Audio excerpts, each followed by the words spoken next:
Just a little bit about the format today. We're going to spend the first half of the session getting an overview, and then the second half actually using tools and getting to know one another and having discussions in groups with teachers like you. So stick around after the talky bit. And I'm also watching the chat, so if you have a question or a comment, feel free to post that there and I'll respond. Just in case you're interested and you have high school students in your circle, these are the 30 locations that we will be hosting this year. There are one or two that are missing while we finalize details, but if you have a camp within 30 miles, a student within 30 miles of one of these locations, you are welcome to have them apply. The student themselves apply, and they are free. So there is that includes food for the session. There's transportation. We provide a laptop, and we're really looking to serve students who are typically underserved in technology careers, whether that's first-generation college student, female, they are low income, they are from a marginalized ethnic group or racial group. Those are the kids that we give priority, although we take all types of students as long as they're in high school. The camps are typically hosted at a host company, and students are exposed to both mentors and the corporate culture for which they might be interested in.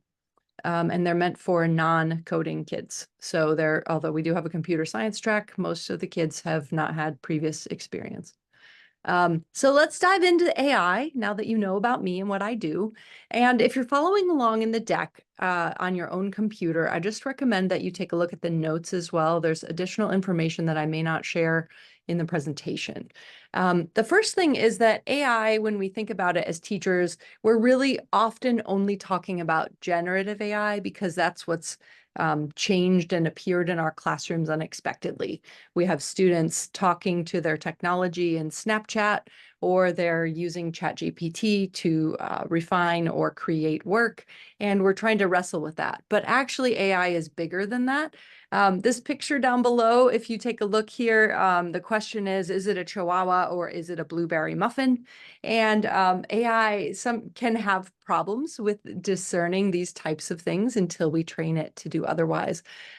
So classifiers are a type of AI for which we could search for a certain type of picture. Maybe we're trying to find dogs and we end up with muffins. Or even if you're searching for in your own photo library, you can search for a place, or you can search for an actual object and you can have it appear. So you can, in Google Photos, for example, I can program in my family's names, including my pets, and find all of the pictures. But even today I was searching for a picture of my vehicle and I wanted to show someone the van that I drive. And so I searched for the word van and it was able to bring up pictures of my van and I didn't have to scroll through. So those classifiers are things that we use every day. They are artificial intelligence. And so don't just think that AI is generative or that it's something that we're using in only one way. You use it every day when you have a spam filter, decide whether or not a message should come to your email inbox. And also when we interact with Netflix or YouTube, we often use a predictive algorithm that looks at what you have watched in the past and then looks at what other people like you have also watched in the past to give you predictions on what you might like next. Maybe you enjoy sci-fi shows and it's going to recommend other sci-fi, or on YouTube. I'm a mountain biker and I often get other mountain bike content or things related to athletics because it thinks that that's who I am. Predictive algorithms also show up in business. So your insurance rates are often figured out. They used to be like actuary tables and other non-AI types of insurance, but AI is very good at making predictions based on a data set.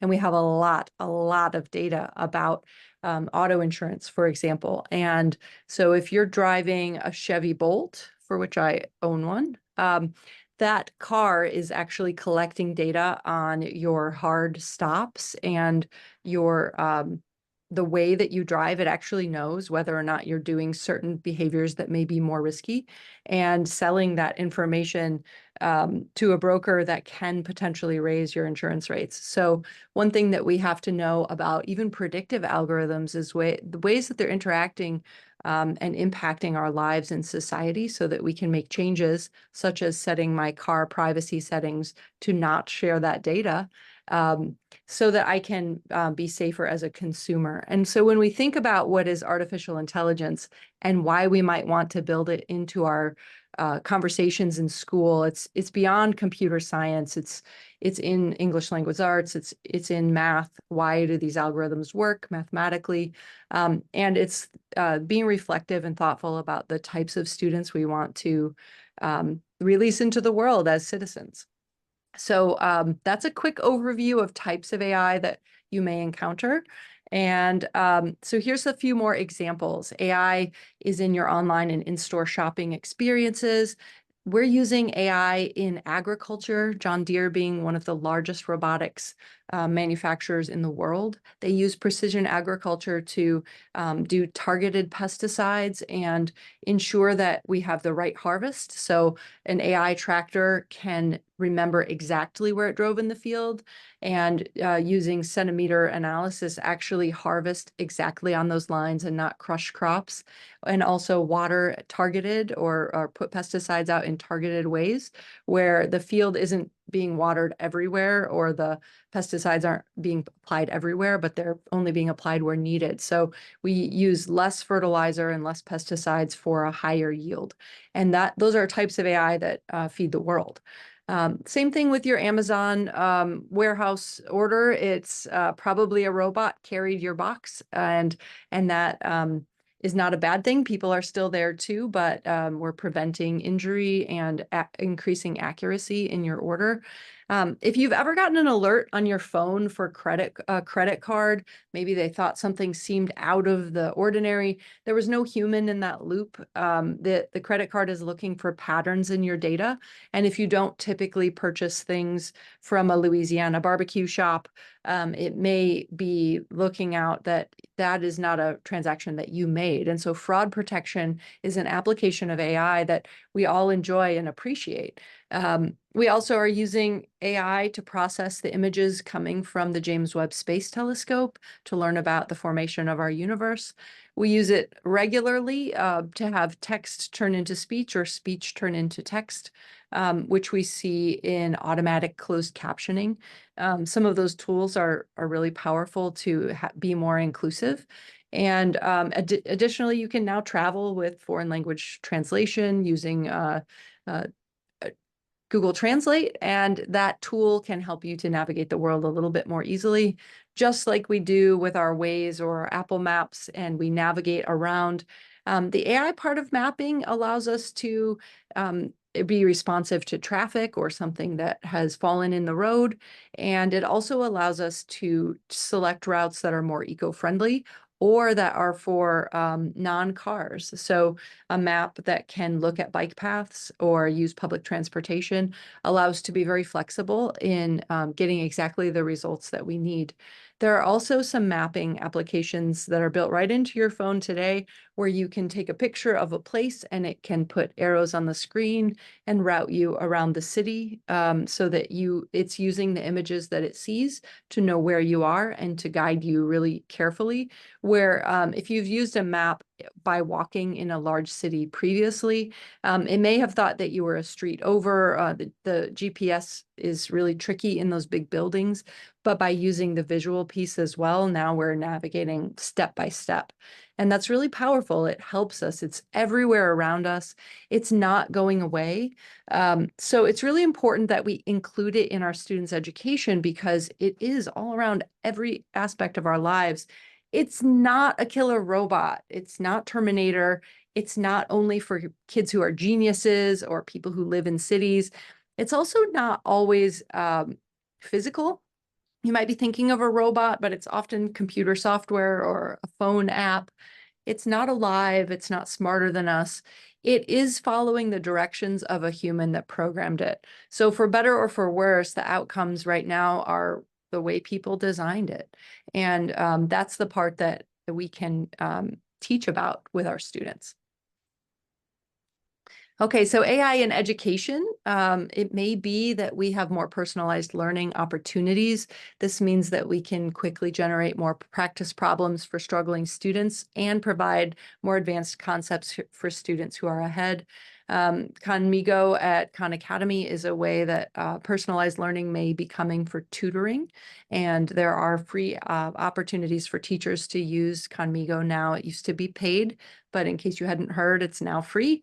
So that's one opportunity to have students practice with the topics that you're teaching, and it is K-12 and all the subjects. It does not give the answers, which is wonderful. It talks through students through, and it's not perfect. It's not as good as you, the teacher, knowing your students, but it is yet another tool, and hopefully it will reduce some achievement gaps for students who apply that. So with AI, we can differentiate lessons in seconds. We're going to show you some of those tools in a bit. We do see some increased student persistence who have additional resources. Perhaps they don't have anyone to help them at home, but AI may be able to help them get through some difficult things that with AI tools, they can figure out how to solve without an adult. We think that handwriting conversion to digital conversion may be something. I use an application that does that, but being able to convert through an AI tool, a handwritten something to digital may be helpful to you as a teacher. And then also we have language translation for students who you receive who may not speak a common language that you're normally used to translating. You can make sure that they have access to resources as they're transitioning to learning English. We are not trying to replace teachers with AI. We're not going to solve every problem or even most problems with AI. It's just one more tool in your toolbox to help students grow and meet their goals. It shouldn't be something that takes a lot of your time and it's just one more thing on your plate. And it also shouldn't be something that we have to add in addition to potentially computer science. It's like not another subject. It is just something that we're going to embed in our lessons as we continue to do our education. So we're going to talk about AI literacy versus that AI of sort of more technical instruction. And so I like this definition from Georgia Tech. They have an AI unplugged set of activities that you can see. There's a citation there, but they say AI literacy are the competencies that enable individuals to critically evaluate AI technologies, communicate and collaborate effectively with AI, and use AI as a tool online, at home, and in the workplace. So as a student becomes AI literate, they're able to do all the things we already want them to do. We want them to communicate, collaborate, critical thinking, and also be creative. We know AI can be a creative tool as well. So those 4 C's that we already want to build into our education are part of AI literacy. So AI literacy is like how to use AI responsibly, and then the computer science side with AI is how it works. With AI literacy, hopefully a student can themselves personalize their learning. They know how to use data, apps, and privacy settings appropriately, and that they'll learn to properly cite things, as well as be prepared. They feel like they're ready for the future of work as an informed citizen. If you're also adding AI to your computer science education, which we should, AI literacy should be baked throughout your curriculum and throughout the learning span K-12, where AI with computer science should be something that we strive to offer for every student every year, but at least one formal education component with AI and computer science, where students can collect data, break down complex problems and analyze the data, identify patterns and trends, evaluate their solutions. This is really an important piece where they didn't just solve a problem, but they solved it and made sure that it was safe and didn't have bias, and that it was solving the problem correctly and efficiently, and then ethically evaluate the output of their systems. So if you're thinking maybe, maybe not, the 2030s and 2040s are already here. Children registering for kindergarten today will graduate in 2037. Children entering 6th grade, 2031. Children born today graduate in 2042. 2042. So when we're thinking about the children that we're educating today, we are preparing them for their future, which is in the 2030s and 2040s. And that's why it's important for us as educators to start doing this work now, because by the time they reach adulthood, they will have had a long time to integrate AI literacy and AI skills into their learning.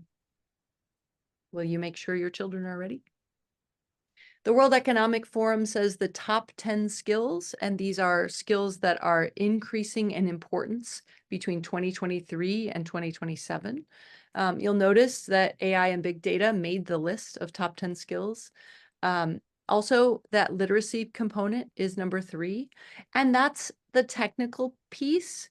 But all those other skills that we teach as educators are high on this list. Creative, analytical thinking, being curious, being lifelong learners, knowing that the world is going to change, understanding systems instead of individual components of that system, but how things work in the larger context.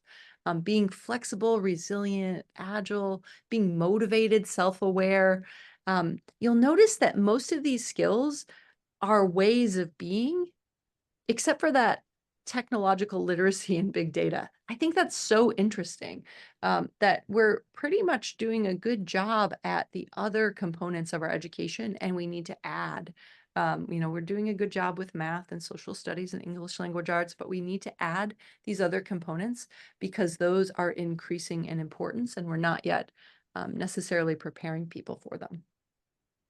So as you're talking with your constituents and you want to talk to your communities or your families and share why you're adding some of these components into the lessons that you already teach, these are some sample messages that you might like to share. Like, technology is changing the world and the students know it. Our day-to-day tasks and decisions have embedded AI in them. We carry around a Star Trek communicator right here, and that this device has embedded AI. And also, schools are supposed to be preparing students for their future, not for the present moment. So we want to make sure that students can interact safely with the world of AI, and most students can use and create with AI tools and ethics in mind. We want to make sure that our students are prepared and thriving for the future, in their future, and that this future readiness is for every student. Here is an example of how you might apply this in your classroom. This is a sample student agreement for AI use in your classroom. So we want students to use AI ethically. So this is a potential student use policy. And also, like, how do you cite AI? Well, MLA, APA, and Chicago all have guides to how to cite AI. And here's an example of how AI or OpenAI has a get citation feature. So this is an example of OpenAI and using ChatGPT and how that might look. So you can already give students tools to use AI ethically and to explain how it should be used in your classroom.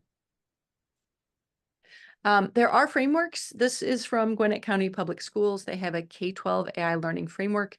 It is not a separate course. It is built into all of their courses. And they have a framework that I am able to share with you if you email me at the end. And it has a basic competencies for what students should know before kindergarten, K-2, 3-5, 6-8, and 9-12. So for example, in the data analysis in the 6-8 grade band, it says use data collection methods in order to highlight cause and effect relationships, predict outcomes, support a claim, or communicate an idea. And I bet you can imagine in a science lesson how you might do that and how that might be different in a social studies lesson and how that is actually relevant to what's already being taught in that classroom. So this is just a layer where you're ensuring as you teach whatever your subject is, you're building in these 6 components. And I think this is very accessible. They do this throughout the curriculum. One of their art teachers is one of my favorite examples of this, where she is helping them model different computational thinking strategies as well as AI literacy. Okay, so here's a couple of experiences that we're going to do together. You should have your browser out. I hope you do. And we're going to do a couple of activities together. I'm going to turn off the slide deck for a minute, and then we'll break out into breakout rooms, okay? So the first one we're going to do is Quick Draw. Maybe you've seen this before. I hope you have. Quickdraw.withgoogle.com. If you haven't seen this, go ahead and do it. You're going to play a quick game. And I'm going to bring it up as well. You should open it and play yourself. So let me just bring up my window here. Okay. So Quick Draw, you click this yellow button at the bottom, and then it's going to ask you to draw a picture. Here's a helmet. That's my helmet. I see rainbow. Oh, I know. It's helmet. I'm a genius. So you should draw yours too. I see squiggle or tree. Oh, I know. It's broccoli. I see ocean or squiggle or passport or bow tie. I see van or map or postcard. Oh, I know. It's newspaper. Oh, I know. It's square. I see cloud. I see bear or monkey. I see teapot or mouse. I see snowman or panda. Oh, I know. It's teddy bear. Phew, almost didn't get that one. I see green bean or asparagus or hot dog or axe. Oh, I know. It's fence. Okay, so I got all 6. If you got some number other than 6 and you want to put it in the chat, please do. I'd love to know what you got. But the important thing here is that this is a very accessible game. Kids play it for fun. They use it as a brain break. You may have to take it away from them if you introduce it to them. But one of the reasons that I love it is that there's a data link right here where you can see all of the drawings. When I started doing this, there were 1 million, and now there's 50 million. So there's a whole lot of data for what AI looks like when people sketch. And as I look at the butterfly, you'll notice that there's 115,000 drawings here. And as I mouse over them, it's not just a picture of the butterfly, it's actually the pattern for how a butterfly is drawn. And so this is a really great accessible example of how a quick, you're giving data for free to a corporation, in this case, Google, and now they have a good understanding of AI and how people sketch and how people draw, and they can make predictions. Used to be that you would rarely get 6 out of 6, but now you get, let's see, I didn't draw fast enough. I got a 2. That's a common problem with kindergartners and second graders, so I'll recommend a separate tool for them. I got all 6, 5 out of 6. Okay, pretty good. Thanks for sharing your scores. If you are a slow drawer or you teach K-2, auto draw is a really great tool. It's similar. You start drawing, use this black magic pencil, autodraw.com. This is from Google. So they took the data set that they used on QuickDraw and they used it to create this product. So now if I draw a butterfly, it's already starting to guess what I'm drawing from up above. And you can see up above that it's made guesses up here from what I sketched. And if I click on one, in 5 seconds, I can make clip art. And that is a pretty good quality, and I can change that clip art to be the way I want it to be. So I can also change my color or my size and add other things, but I can very quickly have the same experience with a younger drawer or those who might have a physical limitation to that the timer isn't really applicable to them.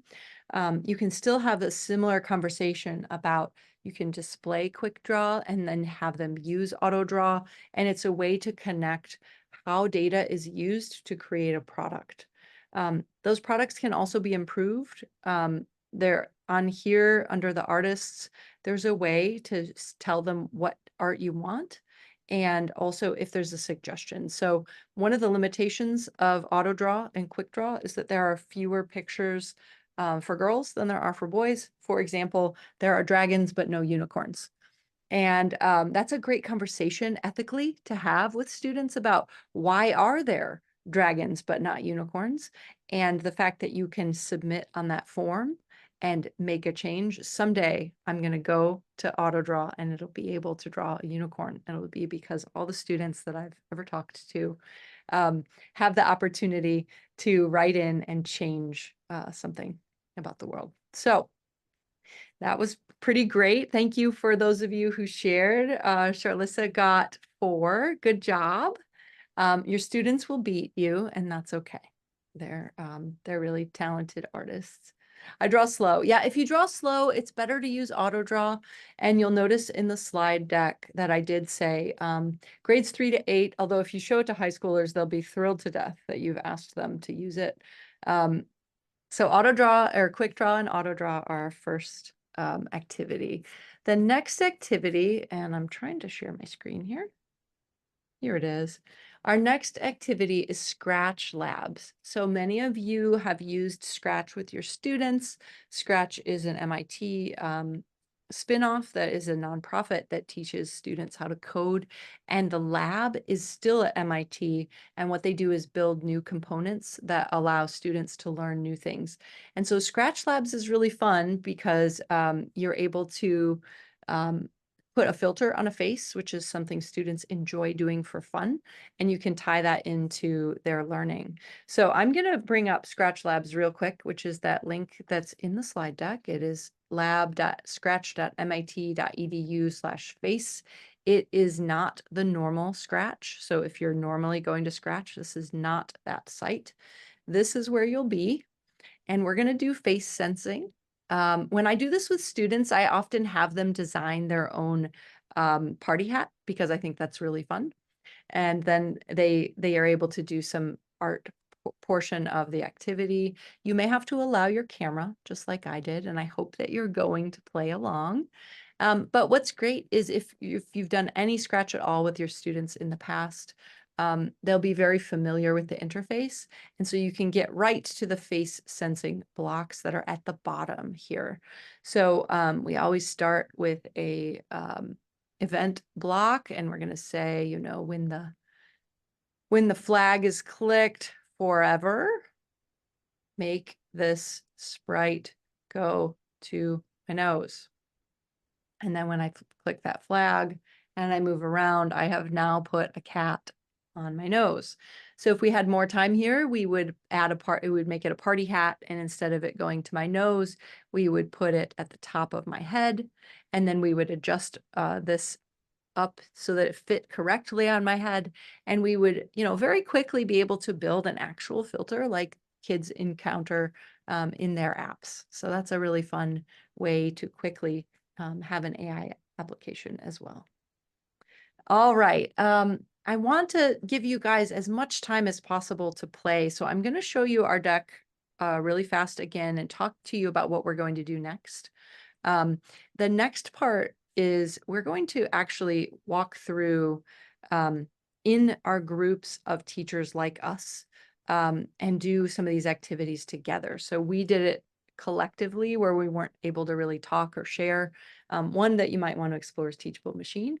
But what we want you to do, I'm going to just give you this deck and you'll have this whole page of experiments. Snapshots are for conversations in middle and high school, no coding, just conversations, and a whole lot of them related to your material. Machine learning is, you can see in the corner, for middle and high school to talk about how machine learning works. Really, really easy. There's a video explaining it. Machine learning for kids, similar. Goblin tools are for any student who struggles with tone. So maybe it's someone on the autism spectrum or who has social emotional challenges.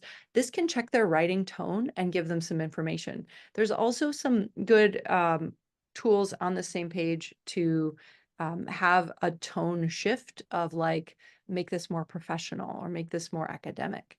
And so with these tools, students can quickly do that. Diffit is a differentiation tool. You can use it yourself, or you can show students who need a different level of text, for example, how to use it themselves. In this Verizon tool, there's a bunch of lessons that you can search that are appropriate for grades 6 to 12, all related to AI. This is a template, bingo, that you could modify for use as a choice board related to AI. It's pretty cool. I like that it's a starting point for your own classroom that you can integrate into your activities.